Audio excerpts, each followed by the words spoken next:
దిగువ ప్రాంతాలకు ముప్పు, ఎల్లంపల్లి నుంచి మధ్య మానేరుకు త్వరలో ఎత్తిపోతా అంటూ మంత్రి ఉత్తమ్ చేసినటువంటి కామెంట్లు. ప్రభుత్వాన్ని నేరపూరిత నిర్లక్ష్యం, కన్నెపల్లి నుంచి నీటిని ఎత్తిపోయండి, ఆగస్టు 2 వరకు గడువిస్తాం, స్పందించకుంటే 50,000 మంది రైతులతో మోటార్లను ప్రారంభిస్తాం, చెలో మేడిగడ్డలో మాజీ మంత్రి కేటీఆర్ హెచ్చరిక అంటూ ఒకటి చూస్తున్నాం. సో ఇక్కడ అసలు ఆశ్చర్యకర విషయం ఏంటి అంటే మేడిగడ్డకు గతంలో 2023 డిసెంబర్కు ముందున్నటువంటి ఆనాటి ప్రభుత్వం మేడిగడ్డ కుంగిపోయింది అంటే కనీసం ఆ యొక్క డ్యామ్ ను విజిట్ చేయడానికి కూడా అవకాశం ఇవ్వలేదు ఈ రాష్ట్ర ప్రభుత్వం. కానీ ఇప్పుడున్నటువంటి ప్రభుత్వం ఏదైతే ఉందో వీళ్ళు స్వేచ్ఛగా పోయి వాళ్ళ యొక్క భావాలు చెప్పడానికి ఒక అవకాశం ఇచ్చింది. ఇది ప్రజాస్వామ్యం, ఇది ప్రజాప్రభుత్వం అంటే. కానీ ఈ దొంగనా కొడుకులు పోయి అక్కడికి పోయి 50,000 మంది రైతులతో మేము పంపులు ఆన్ చేస్తాం, మోటార్లు ఆన్ చేస్తాం చెప్తా ఉన్నారు. మీరు ఎవరిని చంపడానికి నాకు అర్థం కాదు. ఇది మీరు ఎవరిని చంపడానికి చేస్తూ ఉన్నారు? మీరేమో ఆ 50,000 మంది రైతులు పోయి అది చేస్తారు. నీకు దమ్ముంటే కేటీఆర్, నీకు దమ్ముంటే నువ్వు మొగోటి అయితే నీ ఒంట్లో పారే తెలంగాణ రక్తం అయితే తెలంగాణ బిడ్డవే అయితే నువ్వు ఆగస్టు 2 అన్నావా? ఎప్పుడన్నా ఆగస్టు 2 వరకు గడుస్తాను. ఆగస్టు 3, 4, 5 ఎప్పుడన్నావో పోయి చూద్దాం. నువ్వు ఆ మోటార్లు ఆన్ చేసి రారా చూద్దాం. నీకు దమ్ముంటే నువ్వు మొగోని వెతుపో. ఇవన్నీ పనికి మాలిన ఆ మంగళవారం ముచ్చట్లు చెప్పొద్దు బిడ్డ, గుర్తుపెట్టుకో. మంగళవారం ముచ్చట్లు చెప్పొద్దు. నువ్వు సిగ్గుండాలి. ఎంతమంది చంపుతావు ఇంకా? మేడిగడ్డతోటి అవి పంపులు ఆన్ చేసి మళ్ళీ ఆ చుట్టుపక్కల ఉన్న గ్రామాలన్నింటిని కూడా నీళ్ళు వచ్చిన తర్వాత వాళ్ళు చచ్చిపోతే దానిపైన సలిగాసుకుందామనే కదా నీ బాధ అంతా. అందుకే మిమ్మల్ని కల్వకుంట్ల కాలేకెళ్ళదు. అందుకే అంటారు మిమ్మల్ని. అక్కడ క్లియర్గా ఎన్డీఎస్సీ చెప్తా ఉంది ఆ మేడిగడ్డ మొత్తం కూడా వాటర్ కాల్ చేయమని చాలా క్లియర్గా చెప్తా ఉన్నారు. దానికి సంబంధించినటువంటి వాళ్ళ గైడెన్స్ తీసుకునేటువంటి మీరు ఇంతవరకు ఆ దిక్మాలతనం చేయలేదు. మీరు ఇప్పుడు వచ్చి మాట్లాడుతూ ఉన్నారు. నిజంగా కూడా ఒకవేళ రేవంత్ రెడ్డి విషయంలో అప్రిషియేట్ చేయాలి. ఎందుకంటే నిరసనలు తెలియడానికి అవకాశం ఇస్తున్నాడు.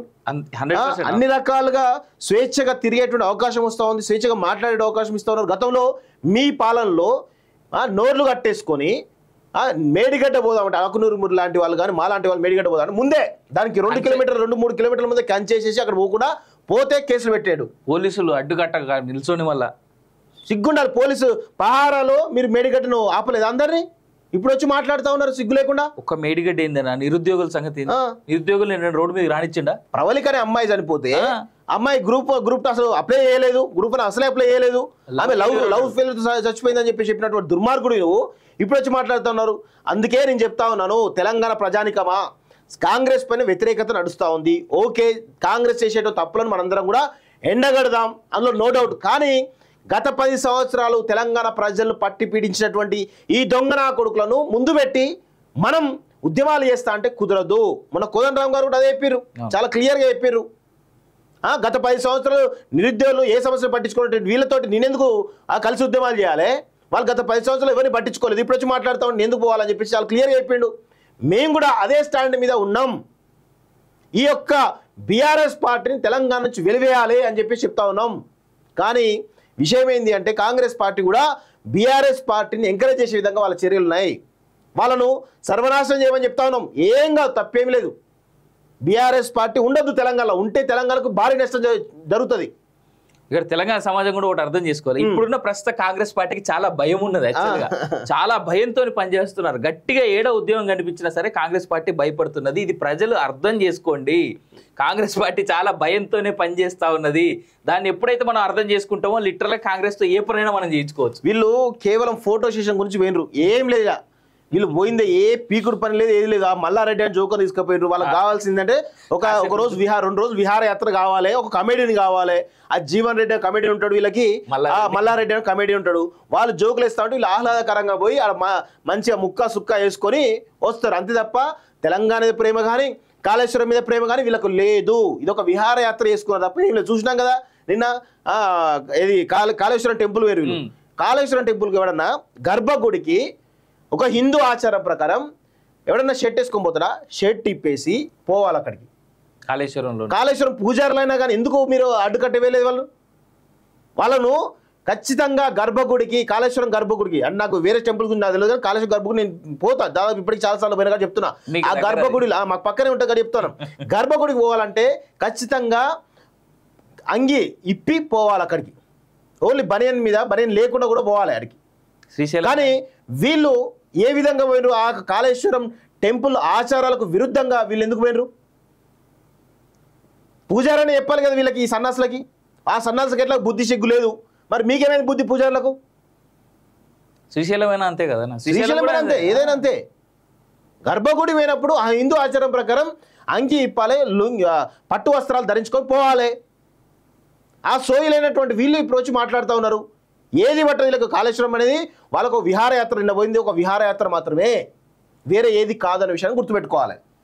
దిగువ ప్రాంతాలకు ముప్పు, ఎల్లంపల్లి నుంచి మధ్య మానేరుకు త్వరలో ఎత్తిపోతా అంటూ మంత్రి ఉత్తమ్ చేసినటువంటి కామెంట్లు. ప్రభుత్వాన్ని నేరపూరిత నిర్లక్ష్యం, కన్నెపల్లి నుంచి నీటిని ఎత్తిపోయండి, ఆగస్టు 2 వరకు గడువిస్తాం, స్పందించకుంటే 50,000 మంది రైతులతో మోటార్లను ప్రారంభిస్తాం, చెలో మేడిగడ్డలో మాజీ మంత్రి కేటీఆర్ హెచ్చరిక అంటూ ఒకటి చూస్తున్నాం. సో ఇక్కడ అసలు ఆశ్చర్యకర విషయం ఏంటి అంటే, మేడిగడ్డకు గతంలో 2023 డిసెంబర్కు ముందున్నటువంటి ఆనాటి ప్రభుత్వం మేడిగడ్డ కుంగిపోయింది అంటే కనీసం ఆ యొక్క డ్యామ్ ను విజిట్ చేయడానికి కూడా అవకాశం ఇవ్వలేదు ఈ రాష్ట్ర ప్రభుత్వం. కానీ ఇప్పుడున్నటువంటి ప్రభుత్వం ఏదైతే ఉందో వీళ్ళు స్వేచ్ఛగా పోయి వాళ్ళ యొక్క భావాలు చెప్పడానికి ఒక అవకాశం ఇచ్చింది. ఇది ప్రజాస్వామ్యం, ఇది ప్రజాప్రభుత్వం అంటే. కానీ ఈ దొంగనా కొడుకులు పోయి అక్కడికి పోయి 50,000 మంది రైతులతో మేము పంపులు ఆన్ చేస్తాం, మోటార్లు ఆన్ చేస్తాం చెప్తా ఉన్నారు. మీరు ఎవరిని చంపడానికి నాకు అర్థం కాదు. ఇది మీరు ఎవరిని చంపడానికి చేస్తూ ఉన్నారు? మీరేమో ఆ 50,000 మంది రైతులు పోయి అది చేస్తారు.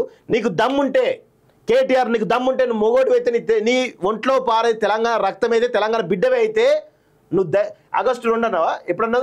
ఆగస్టు 2 వరకు గడుస్తాను. ఆగస్టు 3, 4, 5 ఎప్పుడన్నావో పోయి చూద్దాం. నువ్వు ఆ మోటార్లు ఆన్ చేసి రారా చూద్దాం.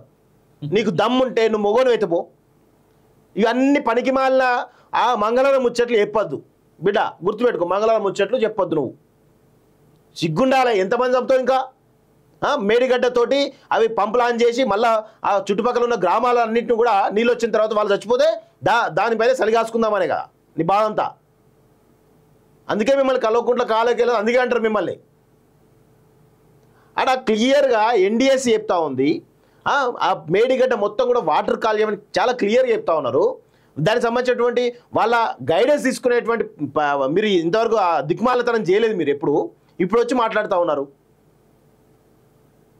నిజంగా కూడా ఒకవేళ రేవంత్ రెడ్డి విషయంలో అప్రిషియేట్ చేయాలి. ఎందుకంటే నిరసన తెలియడానికి అవకాశం ఇస్తున్నాడు, అన్ని రకాలుగా స్వేచ్ఛగా తిరిగేటువంటి అవకాశం వస్తూ ఉంది, స్వేచ్ఛగా మాట్లాడే అవకాశం ఇస్తూ ఉన్నారు. గతంలో మీ పాలనలో నోర్లు కట్టేసుకొని మేడిగడ్డ